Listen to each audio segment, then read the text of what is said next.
if you could start that weekend one day early? Our cover story is reported by Conor Knighton. Talk to you later. The hands on the office clock always seem to move a little slower on a Friday afternoon, especially during the summer. Outside, it's gorgeous, and the last place anyone wants to be is stuck inside an office waiting for 5 p.m. to finally start the weekend. Good job. But last weekend, graphic designer Jim Dessard kicked things off a little early. He just didn't show up on Friday. Instead, he spent the day at his summer home in Maryland, tinkering in his garage, building clocks instead of watching one. I'd love to be in my studio. It's, borrowed time, if you will. It's, I don't owe the office any more time that week. I don't owe my family, my friends. I can just go in my studio and create and just be me. Dessard wasn't playing hooky. He was encouraged to take the day off by Washington, D.C. architecture firm HOK. After working slightly longer hours Monday through Thursday, Dessard was able to take advantage of an increasingly popular perk, a Summer Friday. Summer Friday is when companies let their employees leave early on Fridays during the summer. We've just seen a huge increase in the number of companies that are offering it. Brian Kropp is HR practice leader at research firm Gartner. Their recent survey of Fortune 1000 companies found that 42% offer some type of Summer Friday, up from 21% just 2 years ago. The companies that have made the decision to give this benefit are giving it every summer because they see it's valuable.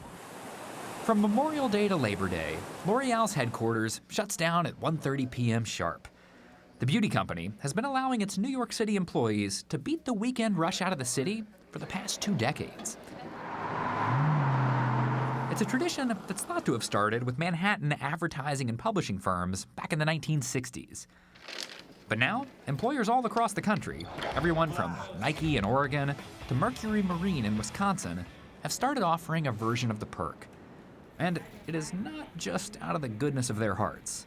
What they found is by giving their employees a little bit of time back and giving them that gift of time, they like their employer much more. They actually become much more loyal, they work harder, they're more committed to their organization, and it really shows that their employer cares about them and wants them to have a great work-life balance. The worker bees in Erica Thumb's colony need tending to, and it's a chore this landscape architect is only able to accomplish on her occasional Fridays off.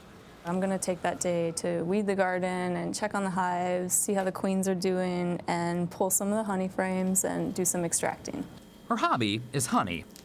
When she's back at the office in D.C., she sits a few desks away from colleague Oliver Vranish, who uses his bonus hours to hang out with his little sister. What's this one? A banana. Bananas. One Friday at a time, he's been writing a children's book for her. And right about now, I'm sure many of you have started writing a "Why don't we get Summer Fridays off" email to your bosses, and that's kind of the point. I assume you have friends at other companies, other industries who don't have this perk. Oh yeah, I like to just brag it in their face all the time if I can. Take a peek on Instagram and Twitter on Friday afternoons, and you'll see happy employees gloating about their bonus hours. It's a perk that can be used as a recruiting tool. The big idea here is that work-life balance has become so much more important for employees nowadays. It's one of the biggest reasons why people join one company. It's one of the biggest reasons why they quit their current company. Happy Friday! Perhaps no company loves Fridays more than TGI Fridays.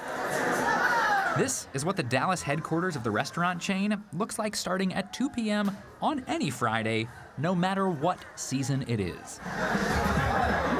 It's invaluable time. It's all year long, every Friday. I think we've started calling it Endless Fridays now. Caroline Masulo, in addition to being the company DJ, is VP of Marketing. After an hour of cocktails, everyone, including the CEO, heads out the door. Out on the lake, Masulo's able to get a head start on the weekend with her family. If it was a Wednesday afternoon at this time, where would you be? At work. So Probably driving home from work, sitting in traffic, so this is a nice change for sure. Since Friday afternoons are typically the most unproductive part of the week, giving this time off doesn't necessarily cost companies that much. But the return can be priceless. I think it's less about the 3 hours of time and more so, at least for me, it says something about this brand and the way that they value individuals' personal time. So you want all of them? It's worth noting, this is a perk mostly reserved for white-collar workers. The staff at TGI Fridays restaurants certainly don't get the afternoon off. No matter how popular this perk becomes, there are some jobs where you simply can't take off on a Friday afternoon. Recording track, take 3. Especially not if you work on a show that airs on Sunday mornings.